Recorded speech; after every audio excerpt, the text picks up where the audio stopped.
গতিবিদ্যা related যে গ্রাফগুলো আছে সেগুলো নিয়ে এই ক্লাসটার নাম গ্রাফ সমাচার করা যায়।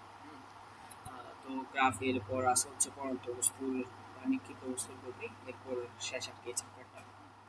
তো আমরা জানি ত্বরণ থেকে বেগ বা বেগ থেকে সরণ এবং আমরা কীভাবে পাবো ইন্টিগ্রেশন করার বা ক্ষেত্রফল বের করার মাধ্যমে পাবো। এবং ইতিপূর্বে আমরা জেনে আসছি যে বেগ ভার্সেস সময় যে গ্রাফ সেখান থেকে আমরা ত্বরণ কীভাবে পাই ডাল বের করলে বা ডিফারেন্সিয়েশন করলে। সেমভাবে সরণ ভার্সেস সময় যে গ্রাফ সেখান থেকে আমরা বেগ কীভাবে পাই পাই হচ্ছে ডিফারেন্সিয়েশন করলে বা ডাল বের করলে। ঠিক আছে, তো এখানে একটা গ্রাফ দেওয়া আছে, এটা হচ্ছে ভি ভার্সেস টি গ্রাফ, এবং এখান থেকে আমরা সরণ বের করতে চাচ্ছি। ঠিক আছে, তো এইটা থেকে যদি আমরা সরণ বের করতে চাই, তাহলে ব্যাক ভার্সেস সময় গ্রাফ থেকে যদি সরণ বের করতে চাই তাহলে কি করতে হবে, ইন্টিগ্রেশন করতে হবে। এবং বলে দেওয়া আছে এই যে 2 সেকেন্ড থেকে 6 সেকেন্ড পর্যন্ত সঙ্গে কি করতে হবে, এটা বের করতে হবে, সরণটা বের করতে হবে। তাহলে কি ইন্টিগ্রেশন করবো, এখানে লোয়ার লিমিট 2 দিব, আপার লিমিট দিব 6। ওকে, এবার আরেকটা ম্যাথ দেওয়া, সেখানে বলা হচ্ছে গ্রাফ থেকে ও এ বি বি সি কত অতিক্রান্ত দূরত্ব হিসাব করো। মানে এই যে ও এ বি বি সি কত অতিক্রান্ত দূরত্ব। তাহলে এই যে আমরা বলছি এটা কি একটা বি ভার্সেস টি গ্রাফ, হ্যাঁ, metre per second versus T দেওয়া আছে, মানে বি ভার্সেস টি গ্রাফ। তো এখানে ও এই পথ অতিক্রান্ত দূরত্ব যেহেতু বের করতে বললো, তার মানে কি আমার এইটার ক্ষেত্রফলটা বের করা লাগবে। ঠিক আছে, এই ক্ষেত্রফলটা বের করা লাগবে। তাহলে এটা যেহেতু একটা ত্রিভুজ, হ্যাঁ, তো ত্রিভুজের ক্ষেত্রফল আমরা জানি হাফ ইন্টু কোণ ইন্টু উচ্চতা, হ্যাঁ। তারপর বলা হচ্ছে কি এ বি, তাহলে এই যে এই অংশটার ক্ষেত্রফল বের করা লাগবে। তাহলে এটা কি একটা রেক্টেঙ্গেল এবং 15 ইন্টু 10 সমান 150 মিটার, এবং এই যে এটা হচ্ছে একটা ট্রাপিজিয়াম, বিসি অংশ যেটা সেটা। আমরা জানি ট্রাপিজিয়ামের ক্ষেত্রফল সমান হচ্ছে হাফ ইন্টু সমান্তরাল বাহুদ্বয়ের যোগফল ইন্টু মধ্যবর্তী দূরত্ব। তাহলে এটা চলে আসতেছে 150 মিটার। ওকে, তাহলে এটা শেষ। এরপর আসি যে এই যে এস ভার্সেস টি এর একটা গ্রাফ দেওয়া আছে, হ্যাঁ, এইখানে থিটা দেওয়া আছে থিটা, এবং আমরা সরলরেখা চ্যাপ্টারে দেখছিলাম যে M equal tan theta. M equal tan theta মানে হচ্ছে যে কি ডাল, এম মানে কিনা ডাল মিন করে। ঠিক আছে, তো এই যে ট্যান থিটা, এই ট্যান থিটাটা হচ্ছে কি আমার ডাল নির্দেশ করবে, এবং এটার মাধ্যমে আমি এই গ্রাফটা থেকে মানে সরণ ভার্সেস সময়ের যে গ্রাফটা আছে সেখান থেকে ব্যাক বের করতে পারবো। ঠিক আছে, এবং আমরা জানি যে ডিফারেন্সিয়েশন মানে হচ্ছে কি ডালের হিসাব, এবং ইন্টিগ্রেশন মানে কি ক্ষেত্রফলের হিসাব, এটা তো জানি, তাই না? তো এখানে আরেকটা গ্রাফ আছে বি ভার্সেস টি এর একটা গ্রাফ, এবং আমরা জানি বি ভার্সেস টি গ্রাফের যে ডাল বা এম ইকুয়াল ট্যান থিটা সেটা আমাদের নির্দেশ করবে কি ত্বরণ, হ্যাঁ, বা বি ভার্সেস টি গ্রাফের ডিফারেন্সিয়েশন আমাদের ত্বরণ নির্দেশ করে। ওকে, তো এবার আরেকটা গ্রাফ এস ভার্সেস টি বা সরণ ভার্সেস সময়ের একটা গ্রাফ। এখানে থিটা 1, থিটা 2, থিটা 3 এরকম তিনটা কোণের মান দেওয়া আছে। ঠিক আছে, তাহলে প্রথম থিটার জন্য কি পাবো, tan থিটা 1, দ্বিতীয় থিটার জন্য tan থিটা 2, তৃতীয় থিটার জন্য tan থিটা 3। মানে এক একটার জন্য এক একটা ডাল পাচ্ছি, এবং প্রত্যেকটা ডাল কিন্তু এক একটা ব্যাগ নির্দেশ করতেছে। তাহলে এই যে যে ব্যাগগুলো পাচ্ছি সেগুলা দিয়ে যদি একটা নতুন গ্রাফ বানাই ভি ভার্সেস টি এর, তাহলে সেটা হবে এইরকম। তো এখানে অবশ্যই অ্যাঙ্গেল থাকবে, ঠিক না? থাকবে। এবং এইখানে যে ডালটা পাবো সেটা নির্দেশ করবে কি ত্বরণ, হ্যাঁ। এবং এখানে যেহেতু দেখতে পাচ্ছি যে প্রত্যেকটা জায়গায় আমার থিটার মান সেম আসতেছে, তার মানে কি অবশ্যই আমার ত্বরণটা হচ্ছে সমতল। এবং এই গ্রাফটার ডাল দিয়ে যদি আমি ডালগুলো ব্যবহার করে যদি একটা গ্রাফ অঙ্কন করি, হ্যাঁ, যে গ্রাফটা কিনা হচ্ছে আমার ত্বরণ ভার্সেস সময়ের গ্রাফ, সেটা হবে এইরকম সমতল একটা গ্রাফ হবে। ঠিক আছে, তো এস ভার্সেস টি এর একটা গ্রাফ আছে। এখানেও দেখতে পাচ্ছি যে প্রত্যেকটা থিটা সেম, হ্যাঁ, মানে একটা সরল রেখা, মূল বিন্দু আমি একটা সরল রেখা গ্রাফ, তাহলে এখানে প্রত্যেকটা থিটা সেম, এবং থিটা সেম মানে কি ট্যান থিটা সেম হবে। আর এস ভার্সেস টি গ্রাফে যে ট্যান থিটাটাই হচ্ছে বি, তাহলে ট্যান থিটা সেম হওয়া মানে হচ্ছে বি সেম হওয়া বা বি কনস্ট্যান্ট হওয়া, এবং বি যদি কনস্ট্যান্ট হয় তাহলে কি এ হবে 0, হ্যাঁ। আবার এখানে এস ভার্সেস টি এর আরেকটা গ্রাফ, এখানে কিন্তু থিটা মানে থিটা ইকুয়াল টু 0 ডিগ্রি। ঠিক আছে, তো থিটা ইকুয়াল টু যদি 0 ডিগ্রি হয় তাহলে ট্যান থিটা ইকুয়াল টু কি হবে 0, ট্যান থিটা 0 মানে কি বি 0, আর বি যদি 0 হয় তাহলে কি এর কোনো মান থাকবে না, থাকবে না, এইগুলো হবে কি 0। ওকে, এখানে এস ভার্সেস টি এর আরেকটা গ্রাফ আছে, এবং এখানে থিটাগুলো দেখা যাচ্ছে কি স্থূলকোণ, এবং থিটা যদি স্থূলকোণ হয় তাহলে ট্যান থিটা কি হবে, ট্যান থিটা হবে নেগেটিভ। মানে এই যে থিটা যদি আমি 90 ডিগ্রি থেকে বেশি কোনো কোণ দিই তাহলে ট্যান থিটার ভ্যালু পাবো হচ্ছে নেগেটিভ, এবং ট্যান থিটা যদি আমি নেগেটিভ পাই আলটিমেটলি কি বিটা হচ্ছে নেগেটিভ, এবং বি যদি নেগেটিভ পাই তাহলে কি এও হবে কি নেগেটিভ। ওকে, এ হবে কি নেগেটিভ। আমরা জানি হচ্ছে থিটা অলওয়েজ এক্স অক্ষের ধনাত্মক দিকের সাথে হিসাব করা হয়, ঠিক আছে? মানে এই যে এইভাবে এখান থেকে এখান পর্যন্ত হিসাব করা হচ্ছে, এক্স অক্ষের ধনাত্মক দিকের সাথে হিসাব করা হয়। তাহলে এই যে এস ভার্সেস টি আর একটা গ্রাফ দেওয়া আছে এবং এখানে দেখা যাচ্ছে থিটা কিন্তু ইনক্রিজ করতেছে। তাহলে থিটা ইনক্রিজ হওয়া মানে কি? থিটা ইনক্রিজ হওয়া মানে আলটিমেটলি টেন থিটা ইনক্রিজ হওয়া, এবং টেন থিটা ইনক্রিজ হওয়া মানে কি? বি ইনক্রিজ হওয়া, এবং বি ইনক্রিজ হলে এখানে অবশ্যই ত্বরণ থাকবে। আবার এটা আরেকটা গ্রাফ এবং এটাও হচ্ছে একটা এস ভার্সেস টি এর গ্রাফ, ঠিক আছে? এখানে হচ্ছে থিটা ডিক্রিজ হচ্ছে। তো থিটা ডিক্রিজ হওয়া মানে কি? টেন থিটা ডিক্রিজ হওয়া, টেন থিটা ডিক্রিজ হওয়া মানে কি? বি নেগেটিভ, হ্যাঁ। তো বি নেগেটিভ হলে কি এও হবে নেগেটিভ। গ্রাফ যদি হচ্ছে আমাদের ইউ আকৃতি হয়, তার মানে গ্রাফ যদি হচ্ছে এইরকম আকৃতি হয়, এই যে এটা দেখতে পাচ্ছ, এটার মতো যদি হয় তাহলে কি হবে? এইরকম আকৃতি যদি হচ্ছে গ্রাফ হয়, তাহলে কি এটা দ্বারা ইনক্রিজ বোঝাচ্ছে, মানে থিটা ইনক্রিজ হওয়া বোঝাচ্ছে। থিটা যদি ইনক্রিজ হয় তাহলে কি আমাদের ট্যান থিটাটাও ইনক্রিজ হয়। ট্যান থিটা ইনক্রিজ হওয়া মানে কি? এখানে বি হচ্ছে পজিটিভ, হ্যাঁ। তাহলে বি যদি পজিটিভ হয় তাহলে এও পজিটিভ হয়। আর যদি গ্রাফটা ইউ আকৃতির হয়, মানে এইরকম হয়, হ্যাঁ, তার মানে এখানে কি আমাদের থিটা হচ্ছে স্থূলকোণ, হ্যাঁ। তাহলে থিটা যদি স্থূলকোণ হয় তাহলে ট্যান থিটার ভ্যালু আসবে নেগেটিভ। ট্যান থিটার ভ্যালু নেগেটিভ আসা মানে কি? বি নেগেটিভ, এবং বি নেগেটিভ মানে কি? এর মান হবে নেগেটিভ। এই যে এস ভার্সেস টি এর একটা গ্রাফ আমরা দেখতে পাচ্ছি, এবং এখানে এই কার্ভটুকু কি ইউ আকৃতির। তার মানে কি এখানে থিটা ডিক্রিজিং, থিটা ডিক্রিজিং হওয়া মানে কি? এখানে টেন থিটা ডিক্রিজ হওয়া, টেন থিটা ডিক্রিজ হওয়া মানে কি? বি এর ভ্যালু হবে নেগেটিভ। আর এখানে এটা যেহেতু ইউ আকৃতি, উল্টা কাজটা হবে, এখানে বি হবে কি? পজিটিভ। তো এই যে বি ভার্সেস টি এর একটা গ্রাফ, হ্যাঁ, এই গ্রাফে আমরা দেখতে পাচ্ছি এটা কি একটা মূলবিন্দুগামী সরলরেখা। তাহলে এখানে প্রত্যেকটা থিটা যে আছে, থিটাগুলো হচ্ছে সেম। তো থিটা সেম হওয়া মানে কি? এটার ট্যান থিটা, এই যে এটা ট্যান থিটা, এই ট্যান থিটা, এই ট্যান থিটা, প্রত্যেকটা ট্যান থিটা হচ্ছে ইকুয়াল। তাহলে ট্যান থিটা ইকুয়াল হওয়া মানে বি ভার্সেস টি গ্রাফের ঢাল বা ত্বরণ সেটা কনস্ট্যান্ট হওয়া। তাহলে এই যে এই গ্রাফটা যে ঢাল সেটা ইউজ করে যদি হচ্ছে আমি আরেকটা গ্রাফ অঙ্কন করি, হ্যাঁ, মানে এই যে ভার্সেস টি, হ্যাঁ, বা ত্বরণ ভার্সেস সঙ্গে যেটা একটা গ্রাফ অঙ্কন করি, সেটা হবে কি? সেটা হবে এইরকম সরলরেখা। তো এবার বি ভার্সেস টি আরেকটা গ্রাফ আছে, সেই গ্রাফে দেখতে পাচ্ছি হচ্ছে থিটাগুলো স্থূলকোণ। তাহলে থিটা স্থূলকোণ হলে আমরা জানি ট্যান থিটার ভ্যালু হবে নেগেটিভ। ট্যান থিটার ভ্যালু যদি নেগেটিভ হয় তাহলে ত্বরণ হবে কি? নেগেটিভ বা মন্দন হবে, ঠিক আছে? এই যে বি ভার্সেস টি এর গ্রাফ, এই গ্রাফটা এই গ্রাফটা একটু আগে যে আমরা দেখে আসলাম ইউ আকৃতির। ইউ আকৃতি হওয়া মানে কি? এটা এটার ডাল হবে কি? পজিটিভ, বা এ হবে পজিটিভ। আর এই যে বি ভার্সেস টি এর এই গ্রাফটা, এটা হচ্ছে কি? ইউ আকৃতির। তাহলে ইউ আকৃতির হলে এখানে এ হবে কি? নেগেটিভ, হ্যাঁ। আবার এই যে বি ভার্সেস টি এর এই গ্রাফটা, এখানে দেখতে পাচ্ছি এই কার্ভটুকু ইউ আকৃতির, এই কার্ভটুকু হচ্ছে উল্টা ইউ আকৃতির, আর এটা হচ্ছে কি? ইউ আকৃতির, ঠিক আছে? এখানে আমি কি পাবো? এখানে নেগেটিভ পাবো, আর এখানে কি? পজিটিভ পাবো, ওকে। তারপর এই যে একটা ফিগার দেওয়া আছে, একটা গ্রাফ দেওয়া আছে, এখানে হচ্ছে এটা কি? বি ভার্সেস টি এর গ্রাফ। চিত্র দুটো প্রত্যেকটা অংশের সরণ এবং ত্বরণের মান হিসাব করো। আচ্ছা, এটা হচ্ছে যে কি? ব্যাক ভার্সেস সময়ের গ্রাফ। এখান থেকে আমার বের করতে হবে সরণ এবং ত্বরণ। যখন আমার সরণ বের করতে হবে তখন কি করতে হবে? ক্ষেত্রফল বের করতে হবে বা ইন্টিগ্রেশনের হেল্প নিতে হবে। আর যখন ত্বরণ বের করতে হবে তখন আমার ডিফারেন্সিয়েশন করা লাগবে বা ঢালের হেল্প নিতে হবে, ঠিক আছে? তো ফার্স্টে আমি সরণ বের করতেছি। সরণ বের করলে কি করতে হবে? ক্ষেত্রফল বের করতে হবে। তাহলে প্রত্যেকটা অংশের বলছে না, তাহলে এই অংশে, ফর এক্সাম্পল এই অংশটা বের করি, আর কিন্তু ভূমির উচ্চতা এটা আসতেছে কত? 50 মিটার। আবার বলতেছে কি ত্বরণ বের করো। তাহলে ত্বরণ করলে কি হবে? ত্বরণ বের করতে বললে আমার এটা ঢালটা বের করতে পারবে, হ্যাঁ। তো ঢাল বের করার জন্য আমার থিটা বের করা লাগবে, এবং থিটাটা এখান থেকে বের করবো, tan theta. Tan theta is equal to কি আসছে? লম্ব ডিভাইড ভূমি, এই যে এটা লম্ব ইজ ইকুয়াল টু আসছে 100% স্কয়ার। তারপরে এবি, এবি অংশটার ক্ষেত্রফল বের করি। ক্ষেত্রফল বের করলে সেটা হবে আমাদের সরণ, এবং সেটা যদি ডাল বের করি, হ্যাঁ, এবং এখানে কিন্তু আমি ডাল কেন পাবো না? এই যে এখানে এটা কি? এটা 0 ডিগ্রি, এবং এখানে কি আমি কোনো কার্ভের রাইস পাচ্ছি? এই যে এ এবং বি, এই দুইটাই কি? এই দুইটাই হচ্ছে যে 0 ডিগ্রি কোণে আছে, ঠিক আছে? তাহলে টেন জিরো ভ্যালু কত? 0। তাহলে এখানে এর ভ্যালু হবে 0 মিটার/সেকেন্ড স্কয়ার। তারপর শেষ অংশটাই বিসি, ওইটার ক্ষেত্রফলটা যদি বের করি সেটা আসতেছে কত? 25 মিটার, হ্যাঁ। এটা হচ্ছে তার সরণ, এই যে এটা হচ্ছে সরণ, হ্যাঁ। আর বলছিলাম যে আমরা কোণ হিসাব করি এক্স অক্ষ থেকে, ঠিক আছে? তো এক্স অক্ষ থেকে যদি আমি এই কোণটা নিই, এই কোণটা কি 90 ডিগ্রির চেয়ে বেশি না কম? 90 ডিগ্রির চেয়ে বেশি।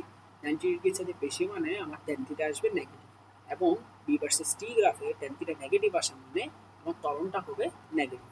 এই যে ত্বরণটা, ঠিক আছে, এই যে এটা equal -2 metre per second square. এই যে এটা একটা গতিশীল বস্তু, গতিশীল বস্তুর আদিবেগ ছিল হচ্ছে ইউ, টি সময় পর শেষ বেগ হিসাব করো।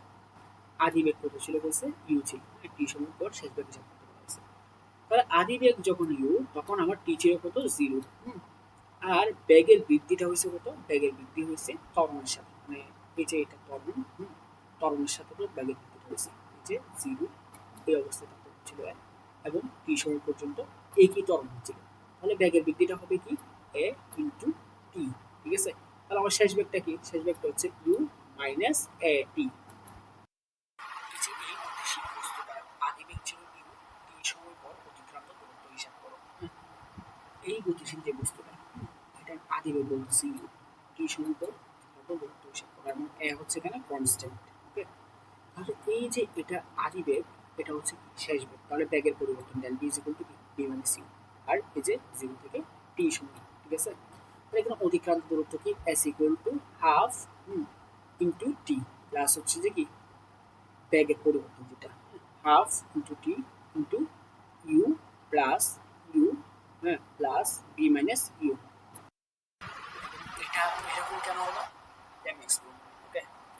এই যে এটা, এটা হচ্ছে একটা ট্রাপিজিয়াম, ট্রাপিজিয়াম তৈরি হয়েছে, এবং আমরা এখান থেকে কি হিসাব করবো, দূরত্ব হিসাব করবো, মানে এস হিসাব করবো।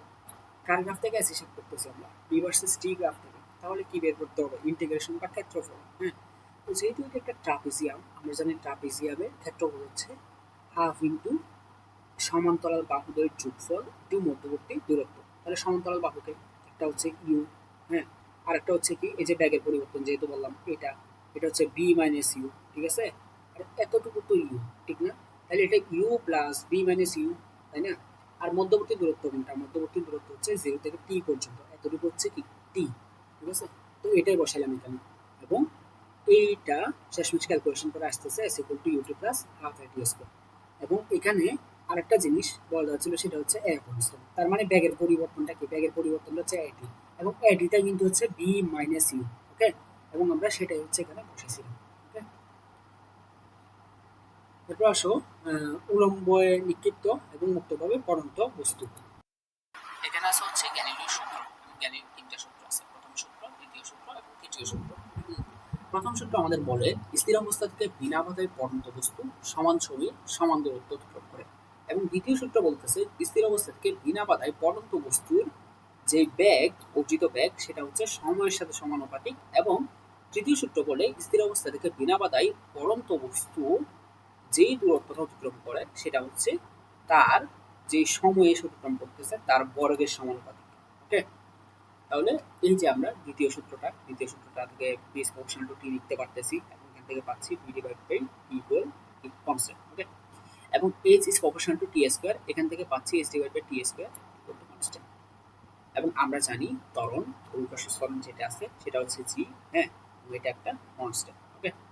তো আমরা S equal UT plus half GT square এটা লিখতে পারি যখন হচ্ছে যে আমরা কিনা বস্তুটাকে কি মানে স্থির অবস্থা থেকে ফেলে দিব, তখন কি, তখন কোনো আদিবেগ থাকবে না, থাকবে না। তাহলে এস ইকুয়াল টু থাকতেছে কি হাফ জিটি স্কয়ার, এবং এই যে S equal half GT square, এই যে এস এসটাকে আমরা এস দিয়ে রিপ্লেস করে দিতে পারি, হ্যাঁ।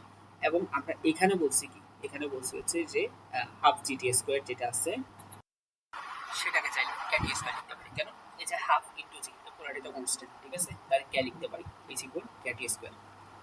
তো এটা থেকে কিছু সিম্পল এমসিকিউ আসতে পারে, যেমন এরকম যে কি মুক্তভাবে পড়ন্ত বস্তুর সময় 3 গুণ করা হলে অতিক্রান্ত দূরত্ব কত গুণ হবে। এই যে আমরা গ্যালিলিওর তৃতীয় সূত্রটা দেখলাম, h is proportional to t square.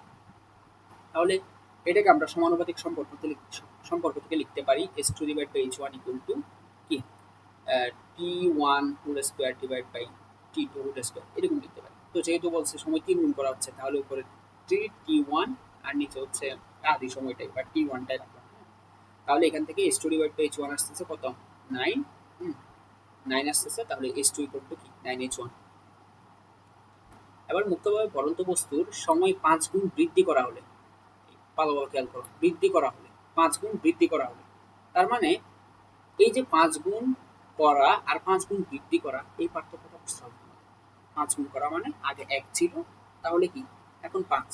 আর 5 গুণ বৃদ্ধি করা মানে কি আগে 1 ছিল, হ্যাঁ, তার সাথে ওইটাকে আমরা 5 গুণ বাড়াইছি, তার মানে 1 যোগ 5। তার মানে কি 5 গুণ বৃদ্ধি করা মানে কি 6 গুণ করা। ঠিক আছে?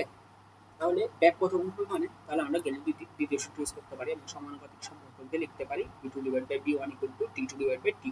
হ্যাঁ, এবং এই যে 5 গুণ বৃদ্ধি করা মানে তো 6 গুণ বৃদ্ধি করা আমরা বুঝলাম, তাহলে উপরে বসালাম কি 61। তাহলে b2 = 61। আমরা তো কিছু সূত্র দেখে আসছিলাম গতিবিদ্যার সূত্র, সেগুলো হচ্ছে b = u + at, মানে এগুলা আনুভূমিক বেগের ক্ষেত্রে। হ্যাঁ, s = u2 + half at square, b square = u square + 2as। যখন এটা উলম্ব বেগ তখন হচ্ছে আমরা ইউজ করছি কি b = u + gt, s = ut + half gt square, b square = u square + 2gh। হ্যাঁ, এবং একটা নিক্ষিপ্ত বস্তুর ক্ষেত্রে আমরা জানি অভিকর্ষ ত্বরণ সবসময় বস্তুকে নিচের দিকে টানে বা পৃথিবীর কেন্দ্রের দিকে টানে। তাহলে কেন্দ্রের দিকে টানলে অবশ্যই যখন একটা বস্তুকে আমি উপরের দিকে মেরে দিব, তার বেগ ধীরে ধীরে কমতে থাকবে। হ্যাঁ, এবং সেজন্য নিক্ষিপ্ত বস্তুর ক্ষেত্রে b = u - gt, h = ut - half gt square, b square = u square - 2gh। ওকে, তো এগুলো হচ্ছে সূত্রগুলো আমরা আগে জানতাম, আরেকবার জাস্ট রিক্যাপ করে নাও আমরা। হ্যাঁ, তো এখন একটা স্পেশাল কেস, এটা হচ্ছে গতিবিদ্যাতে এটা দিয়ে ম্যাথ আসে। সেটা হচ্ছে কি এই যে আমরা একটা বিল্ডিং দেখতে পাচ্ছি, এই বিল্ডিং এর ছাদের উপর থেকে একটা বস্তু মেরে দেওয়া হলো। তার মানে সেটা অলরেডি একটা উচ্চতায় ছিল, সেখান থেকে মেরে দেওয়া হয়েছে। তার মানে এই যে ইউ যেটা আছে সেটা আমরা এই ডিরেকশন করে নিই। ঠিক আছে? তাহলে কি বিটা হচ্ছে কি এইদিকে করতেছে, এইদিকে। ঠিক না? তাহলে বি ডিরেকশন হচ্ছে এইদিকে। তারপর জি অবশ্যই বস্তুকে নিচের দিকে টানবো, তাহলে জি এর ডিরেকশন হবে এদিকে। এবং দেখো বস্তুটা আমি মেরে দিলাম এদিকে, কিন্তু বস্তুটা পড়তেছে এদিকে। তার মানে এইচ এর ডিরেকশনটা এদিকে। তাহলে যদি আমি এই যে নিচের দিকে যে বস্তুগুলো আছে সেগুলোর ডিরেকশনটা আমি পজিটিভ ধরি, তাহলে তাদের উল্টা ডিরেকশনে যে আছে তাকে আমি নেগেটিভ ধরি। তাহলে সেই হিসাবে কি আমার বি এর ডিরেকশন পজিটিভ আসতেছে, জি এর ডিরেকশন পজিটিভ আসতেছে, এইচ এর ডিরেকশন পজিটিভ আসতেছে, ইউ ডিরেকশনে নেগেটিভ আসতেছে। আবার চাইলে উল্টা কাজটাও করতে পারবো। হ্যাঁ, ইউটাকে যদি পজিটিভ ধরো তাহলে বাকিদেরকে নেগেটিভ ধরতে হবে, কারণ একটা ডিরেকশনকে আমরা এক একটা সাইন দিয়ে প্রকাশ করতেছি। ঠিক আছে? তাহলে এই ক্ষেত্রে যদি আমরা সূত্রগুলোকে দেখি, হ্যাঁ, বি ইকুয়াল যে আমরা ইউ প্লাস জিটি যেটা দেখছিলাম, হ্যাঁ, ইউ প্লাস জিটি, সেই সূত্রটাকে আমরা এডিট করে লিখবো। মানে এই কেসটার জন্য যদি আমরা একটু এডিট করে লিখি তাহলে কি হবে, v equal u plus g t, এবং এইচ ইকুয়াল আসতেছে minus u t plus half GT square, v square equal আসতেছে, হ্যাঁ, ব্র্যাকেটে minus u whole square plus 2gh, এবং এটা আলটিমেটলি আসবে v square equal you square plus 2gh। তাহলে এই জিনিসটা আশা করি বোঝা গেছে, মানে চিহ্নের ব্যাপারটা এখানে মেন। হ্যাঁ, এই চিহ্নের ব্যাপারটা যদি বোঝা যায় তাহলে এটা আশা করি বোঝা গেছে। ওকে, তো বলা হচ্ছে কোনো একটা বস্তুকে ইউ আদি বেগে খাড়া উপরের দিকে নিক্ষেপ করা হলো, সর্বোচ্চ উচ্চতায় যেতে কত সময় লাগবে, সর্বোচ্চ উচ্চতা কত, পুনরায় আদি অবস্থানে ফিরে আসতে কত সময় লাগবে। তাহলে কোনো একটা বস্তুকে ইউ আদি বেগে খাড়া উপরের দিকে নিক্ষেপ করা হলো, তার মানে ইউটা আদি বেগ। হ্যাঁ, এবং উপরের দিকে যেহেতু নিক্ষেপ করা হয়েছে তাহলে সূত্রটা হবে কি V equal you minus GT, এবং সর্বোচ্চ উচ্চতায় অবশ্যই তার ব্যাগ হয়ে যাবে কি জিরো। ওকে, তাহলে সর্বোচ্চ উচ্চতায় যেহেতু তার ব্যাগ জিরো হয়ে যাবে, তাহলে বি ইকুয়াল জিরো বসে যায়, এবং v equal you minus g t. তাহলে minus u equal to minus g t এটা আসতেছে, তাহলে এখান থেকে টি ইকুয়াল টু কি আসবে ইউ ডিভাইডেড বাই জি, এবং টি ইকুয়াল আসতেছে ইউ ডিভাইডেড বাই 9.8। এবার বলছে হচ্ছে সর্বোচ্চ উচ্চতা কত। হ্যাঁ, তাহলে V square equal you square minus 2gh এর ফর্মুলাটা আমরা বুঝলাম। হ্যাঁ, এখন সে যখন সর্বোচ্চ উচ্চতা যাবে তার শেষ বেগ কত হবে, শেষ বেগ হবে হচ্ছে 0। ঠিক আছে? তাহলে আমার ফর্মুলাটা আসবে U square equal to 2gh, এবং এইচ ইকুয়াল আসবে U square divide by 2g। Okay, তো আদি অবস্থানে এই যে উঠতে যে সময়টা প্লাস নামতে যে সময়টা, এই সময়টা হচ্ছে তার বিচরণটা। এবং এটাকে আমরা বলি হচ্ছে 2u ডিভাইডেড বাই জি। হ্যাঁ, তাহলে 2u ডিভাইডেড বাই 9.8, এটাই হচ্ছে কি তার পুনরায় ফিরে আসতে যতটুকু সময় লাগবে, এটা হচ্ছে তার সর্বোচ্চ উচ্চতা। তাহলে বলা হচ্ছে 80 মিটার উচ্চতার ভারী ছাদ থেকে কেউ লাফ দিলে ভূমিতে পতিত হতে কত সময় লাগবে, ভূমিতে পড়ার সময় তার বেগ কত হবে। হুম, আমরা এটা দেখতেছি কি নিচের দিকে, যে নিচের দিকে কাজ করতেছে, এবং এটা হচ্ছে একটা কি উলম্ব বস্তু, এটা কিন্তু কোনো নিক্ষিপ্ত বস্তু না। ঠিক আছে? তাহলে এখানে সূত্রটা হচ্ছে H equal U T plus half GT square, এবং 80 মিটার যেহেতু 80 বসাইলাম, এবং ইউ তো কি আদিবেগ হচ্ছে জিরো, সে ওখান থেকে লাফ দিছে, তার আদিবেগ জিরো, ইনিশিয়াল ভেলোসিটি ছিল জিরো। তাহলে হচ্ছে হাফ জিটি স্কোয়ার। হুম, টি আসতেছে 4.04 সেকেন্ড। এবং হচ্ছে ভূমিতে পড়ার সময় তার ব্যাক কত হবে। তাহলে এই সূত্রটা হবে কি ইকুয়াল ইউ প্লাস জিটি। হ্যাঁ, এখান থেকে বি পেয়ে যাবো আমরা, সেটা হচ্ছে 39.5979 মিটার পার সেকেন্ড, এবং এই যে টিটা পাইছিলাম এটাই কিন্তু এখানে ইউজ করছি। ওকে, ভূমি হতে 20 মিটার উচ্চতা থেকে একটা বস্তুকে খাড়া উপরের দিকে 65 মিটার পার সেকেন্ড থেকে নিক্ষেপ করা হলো। এটাকে ভূমি থেকে সর্বোচ্চ কত, এটা ভূমি থেকে সর্বোচ্চ কত উচ্চতায় উঠবে, ভূমিতে ফেরত আসতে কত সময় লাগবে, ভূমিতে পড়ার সময় এর বেগ কত হবে। ফার্স্ট অফ অল, ভূমি থেকে সর্বোচ্চ কত উচ্চতায় উঠবে, ঠিক আছে? তাহলে V square equal you square plus 2GH। হ্যাঁ, কেন এটা? কারণ হচ্ছে কি 20 মিটার উচ্চতা থেকে নিক্ষেপ করছি, ঠিক আছে? এবং এটা ওই যে একটা চিহ্নের একটা কেস দেখালাম না, যে কোনো একটা উচ্চতা থেকে যখন একটা বস্তুকে নিক্ষেপ করি তখন সূত্রগুলো কিরকম হয়, ওই কেসটা কাটতেছে, ঠিক আছে? তাহলে এই সূত্রটা আসছে কি V square equal you square plus 2GH, এবং ওখানে কিন্তু কি ইউটা নেগেটিভ ছিল, যেই ফর্মুলাগুলো একটু আগে দেখে আসছি সেখানে। হ্যাঁ, এটাকে যখন হচ্ছে আমরা ব্র্যাকেটের মধ্যে রাখছিলাম তখন কি ইউ স্কোয়ারটা পজিটিভই হয়ে গেছে। আমার শেষ বেগ কি হবে? শেষ বেগ হচ্ছে 0। হ্যাঁ, শেষ বেগ যেহেতু সর্বোচ্চ উচ্চতায় ব্যাক 0 হয়, তাহলে এটা 0 বসালাম, এবং এখান থেকে আলটিমেটলি আমার এইচ আসতেছে কত, 215.56 মিটার। এবার আসি, এটা ভূমি থেকে সর্বোচ্চ কত উচ্চতার পর্যন্ত বের করা হলে ভূমিতে ফেরত আসতে কত সময় লাগবে, তার মানে বিচরণ কালটা বের করতে বলছে, ঠিক আছে? তো এই যে আমরা এইচ সূত্রগুলো যেগুলো দেখে আসছি ওখান থেকে আমরা এইচটি ইউজ করতেছি, মানে কোনো একটা উচ্চতা থেকে যদি হচ্ছে একটা বস্তুকে নিক্ষেপ করা হয়, ঠিক আছে? মানে এই যে এটা ধরো একটা বিল্ডিং, হ্যাঁ, এই বিল্ডিং থেকে একটা বস্তুকে নিক্ষেপ করা হয়েছে এবং হচ্ছে গ্রাউন্ড। হ্যাঁ, তাহলে যে কেসটা আমরা দেখছিলাম সেখানে সেই হিসাবে হচ্ছে এইচ ইকুয়াল মাইনাস ইউ2 প্লাস হাফ জিটি স্কোয়ার। হ্যাঁ, এবং এখানে এইচটা হচ্ছে কত, 20 মিটার, ঠিক না? তাহলে এখান থেকে তো করতেছে, হ্যাঁ, তাহলে 20 ইকুয়াল আসতেছে কত, ইউ ইউ দিচ্ছে হচ্ছে এখানে 65, রাইট? 65 মিটার পার সেকেন্ড থেকে নিক্ষেপ করা হবে। হ্যাঁ, তাহলে ইউ হচ্ছে কত, 65 বসাইলাম, যেহেতু আগে মাইনাস ছিল সেটা, হ্যাঁ, 65t প্লাস হচ্ছে যে হাফ জিটি স্কোয়ার বা 4.9 টি স্কোয়ার। হ্যাঁ, এবং এর থেকে আলটিমেটলি আমার টি আসতেছে 13.566 সেকেন্ড। হ্যাঁ, এবার শেষে যেটা জিজ্ঞেস করা হয়েছিল সেটা হচ্ছে কি ভূমিতে পড়ার সময় এর ব্যাক কত হবে। হ্যাঁ, তাহলে সূত্র অনুসারে আমরা লিখলাম P equal minus U plus GT. হ্যাঁ, এবং ইউ তো দেওয়াই আছে, মানে 65 প্লাস হচ্ছে জি পাইলাম। হ্যাঁ, টি এ যে পাইলাম এই টিটা এখানে বসাই দিলাম। হ্যাঁ, তাহলে বি ইকুয়াল আসতেছে 67.9468 মিটার পার সেকেন্ড। হ্যাঁ, তারপর আরেকটা কোয়েশ্চেন, 100 মিটার উচ্চতা থেকে একটা বস্তু মুক্তভাবে নিচের দিকে পড়তে শুরু করলো। নিচ থেকে আরেকটা বস্তু উপরের দিকে 40 মিটার পার সেকেন্ড বেগে নিক্ষিপ্ত হলে কত সময় পর তারা মিলিত হবে এবং কত উচ্চতায় তারা মিলিত হবে। মানে এটা হচ্ছে 100 মিটার উচ্চতা থেকে একটা বস্তু ফেলে দিছি, আরেকটা বস্তুকে সেই সময় ফেলছি, ওই সময় উপর দিকে 40 মিটার পার সেকেন্ড বেগে নিক্ষেপ করছি। হ্যাঁ, মানে এই যে এই বস্তুটা, যে বস্তুটা আমি ফেলতেছি তার ইনিশিয়াল ভ্যালোসিটি বা আদিবেগ কত ছিল, 0 ছিল, আর নিচের দিকে যেটা মারছি সেটার আদিবেগ কত ছিল, 40 মিটার পার সেকেন্ড। তাহলে কত সময় পর তারা হচ্ছে যে মিলিত হবে এবং কোথায় তারা মিলিত হবে, কত উচ্চতা মিলিত হবে আর কি।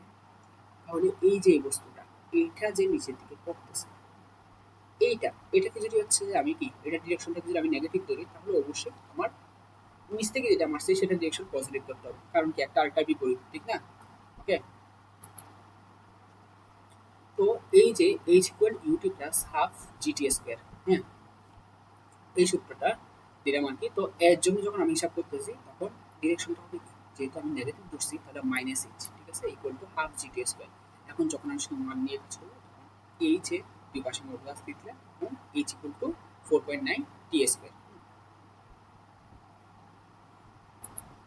আর এর জন্য যখন হিসাব করতেছি তখন হচ্ছে কি তার তো একটা আদিবেগ আছে, ঠিক না? তাহলে তার জন্য সূত্র হবে কি u t minus half GT square, যেহেতু সে কি একটা নিক্ষিপ্ত বস্তু। হ্যাঁ, তো এখানে আমি পাচ্ছি H equal 40t minus 4.9 t square, এবং এখানে ব্যাক দেওয়া ছিল কত, আদি ব্যাক দেওয়া ছিল 40। ওকে, তো এই যে এইটা, হ্যাঁ, এইচ এইচ এর ভ্যালু আমি পাইছিলাম কত, এর জন্য পাইছিলাম 4.9 টি স্কোয়ার। সেটা এখানে বসাই দিই, সেটা এখানে বসাই দিলে আমি আলটিমেটলি টি এর একটা ভ্যালু পাই যাচ্ছি, সেটা হচ্ছে কি 5/2 সেকেন্ড, ঠিক আছে? এটা কেন এখানে বসাই দিতে পারতেছি, কারণ আমার সময়টা তো সেম, ওই একটা সময়ে, মানে এই সময়টাতেই উপরের বস্তুটা নিচের দিকে এসে এমন একটা পজিশনে আসবে যেটাতে কিনা নিচের বস্তুটা অতটুকুতেই উঠবে। মানে এই জায়গাটাতে আমি মিলিত হবে, ঠিক আছে? এই জন্যই হচ্ছে আমি মেনলি কি এই 4.9 টি স্কোয়ারটা এখানে বসাইতে পারতেছি। তো এখন এটা যদি আমার থাকে, সময়টা যদি আমি পেয়ে যাই, তাহলে কি উচ্চতাটাও বের করতে পারি, উচ্চতাটাও বের করে ফেলতে পারি। উচ্চতা 69.5 375 মিটার। তারপর বলা হচ্ছে একটা বস্তুর সাথে গ্যাস বেলুন বেঁধে দেওয়া হলো, এতে এটা 2 মিটার পার সেকেন্ড সমবেগে উপরের দিকে উঠতে থাকে। 10 সেকেন্ড পর হঠাৎ বেলুনটা ফেটে যায়। বস্তুটা ভূমিতে পড়তে কত সময় লাগবে এবং ভূমিতে পড়ার মুহূর্তে বেগ কত হবে? হুম, তাহলে এটা বস্তুটা উপর দিকে উঠতেছিল, এখন ফেটে যাওয়ার পর বস্তুটা পড়তেছে নিচের দিকে, আর অভিকর্ষ স্তম্ভ নিচের দিকে কাজ করে, ঠিক আছে? তো আমার সূত্রটা আসছে আলটিমেটলি মাইনাস এইচ ইকুয়াল ইউ2 মাইনাস হাফ জিটি স্কোয়ার। হ্যাঁ, মানে জাস্ট আমরা উলম্ব যে সূত্রটা আছে সূত্রটাকে হচ্ছে চিহ্ন অনুযায়ী একটু এডিট করে লিখতেছি, এইটুকুই, আর কিছু না। হ্যাঁ, তারপর যা ভ্যালু আছে সবগুলো ভ্যালু বসাই দিলাম, ভ্যালু বসাই দিয়ে আমি টি পাচ্ছি হচ্ছে কত, 2.2347 সেকেন্ড। হ্যাঁ, তো সেভাবে বলছে হচ্ছে ভূমিতে পড়ার মুহূর্তে বেগ কত হবে। এটাকেও হচ্ছে যে কি ওই যে উলম্বে যে সূত্রটা আছে সেটাকে একটু এডিট করে দেখলাম, আর হচ্ছে এখান থেকে আমি কি পাইলাম, টি পাইলাম, টিটা এখানে বসাই দিলাম, ঠিক আছে? তাহলে পেয়ে যাবো কি বেগ। বলা হচ্ছে একটা পানির নলের প্রতি 1 সেকেন্ডে 1 সেকেন্ড পর পর একটা করে পানির ফোঁটা বের হয়। পঞ্চম পানির ফোঁটা পড়তে শুরু করবে, এমন অবস্থায় তৃতীয় এবং চতুর্থ পানির ফোঁটার মধ্যবর্তী দূরত্ব। তার মানে এই যে একটা পানির ফোঁটা পড়ছে, আরেকটা পানির ফোঁটা পড়ছে, আরেকটা পানির ফোঁটা পড়ছে, এভাবে প্রত্যেকটা পানির ফোঁটা পড়ার মধ্যবর্তী যে সময়টা আছে সেটা হচ্ছে কত সেকেন্ড, 1 সেকেন্ড, ঠিক আছে? তো এই যে আমি যদি বের করার ট্রাই করি উচ্চতাগুলা, মানে প্রত্যেকটা ফোঁটা কতটুকু দূরত্ব অতিক্রম করতেছে সেটা যদি বের করার ট্রাই করি, তাহলে কিন্তু কি এই ম্যাটার সলভ হয়ে যাবে এটা, ঠিক আছে?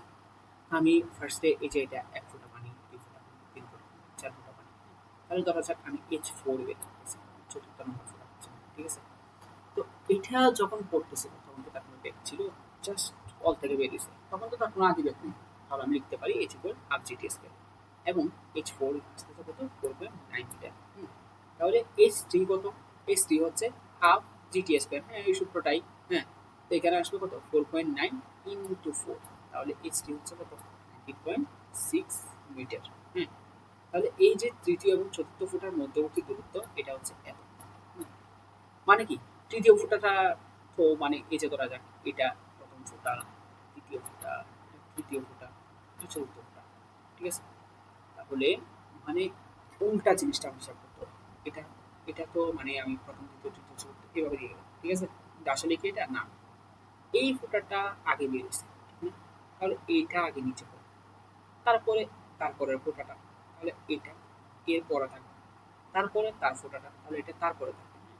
ফর এক্সাম্পল আমি যদি নিচ থেকে মার্ক করে আসি, এটা যদি প্রথম ফোঁটা হয় তার এটা হবে দ্বিতীয় ফোঁটা, এটা হবে তৃতীয় ফোঁটা, এটা হবে চতুর্থ ফোঁটা, এটা হবে পঞ্চম ফোঁটা। ওকে, সেই হিসাবে যদি বলি যে এইটা, এই ফোঁটাটা তৃতীয় ফোঁটা, মানে এটা প্রথম দ্বিতীয় তৃতীয়, ফর এক্সাম্পল এটা তৃতীয় ফোঁটা, ওকে, এটা কত, এটা চতুর্থ ফোঁটা, তাহলে এই দুজনের মধ্যবর্তী দূরত্বটাই আমি বের করলাম। ওকে, তাহলে দূরত্বটা আসছে কত, 14.7 মিটার।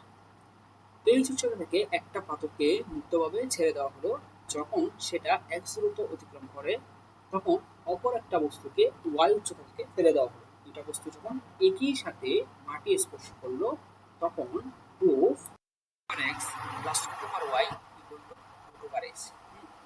মানে হচ্ছে এই উচ্চতা থেকে একটা বস্তু, এই উচ্চতা থেকে একটা পাথরকে মুক্তভাবে ছেড়ে দেওয়া হলো, সেটা যখন কিনা এই যে এরকম আর কি, এই উচ্চতা, ফর এক্সাম্পল এটা হচ্ছে এই উচ্চতা, এখান থেকে মানে এই উচ্চতা থেকে একটা পাথর ফেলে দাও, এটা যখন কিনা এক্স দূরত্ব অতিক্রম করতেছে, ফর এক্সাম্পল এটা হচ্ছে এক্স, এক্স দূরত্ব অতিক্রম করতেছে, সেই সময় আরেকটা বস্তুকে ওয়াই উচ্চতা থেকে ফেলে দেওয়া হলো, ঠিক আছে? ফর এক্সাম্পল এই উচ্চতা হচ্ছে ওয়াই, এই উচ্চতা থেকে ফেলে দেওয়া হলো, হ্যাঁ?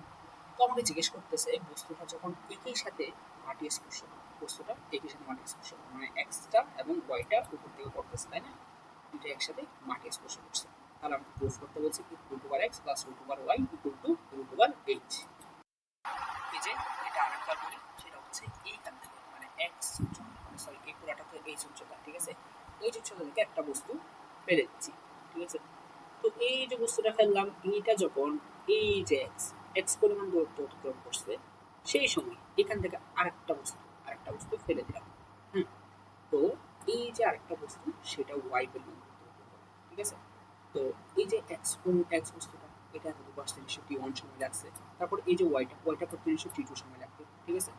এরা একই সাথে যদি মাটি স্পর্শ করে তাহলে আমাকে প্রুফ করতে হচ্ছে এই জিনিসটা root over x plus root over y equal to root over h. হ্যাঁ, তাহলে যেহেতু এটা উপর থেকে পড়তেছে এবং আদি বেগ 0, তাহলে এখানে ফর্মুলা হবে h equal half gt square, এবং t পাচ্ছে হচ্ছে root over 2h by g। হ্যাঁ, তাহলে আবার x এর জন্য বের করি। হ্যাঁ, এই যে x এতটুকু করলো, হ্যাঁ, এতটুকু করতে সে t1 সময় লাগছে, ওই t1 সময়টা বের করি, সেই t1টা পাচ্ছে হচ্ছে root over 2x by g, এবং সেম পাবে হ্যাঁ y এর জন্য যে সময়টা পাবো সেটা হচ্ছে কি t2, এটা হবে root over of 2y divided by g। হ্যাঁ, এখন এই যে আমার এই t1, এই যে t1 প্লাস t2, এইটাই তো সম্পূর্ণ t, ঠিক না? হ্যাঁ, তাহলে এটা আমরা এখানে টি এর ভ্যালুগুলো বসাই দিলাম, টি এর ভ্যালুগুলো বসাই দিয়ে এখান থেকে আমাদের চলে আসতেছে কি root over x plus root over y equal to root over h. তো এর মাধ্যমে হচ্ছে আমাদের গতিবিদ্যা একদম ফুল কমপ্লিট হয়ে গেল, আর এখানে কিছু বাকি নাই। আর প্লাসের ইয়াটা তো ভিডিও তো আগে দিয়ে দিছি। তো এটুকুই আর কি। ঠিক আছে, আল্লাহ হাফেজ।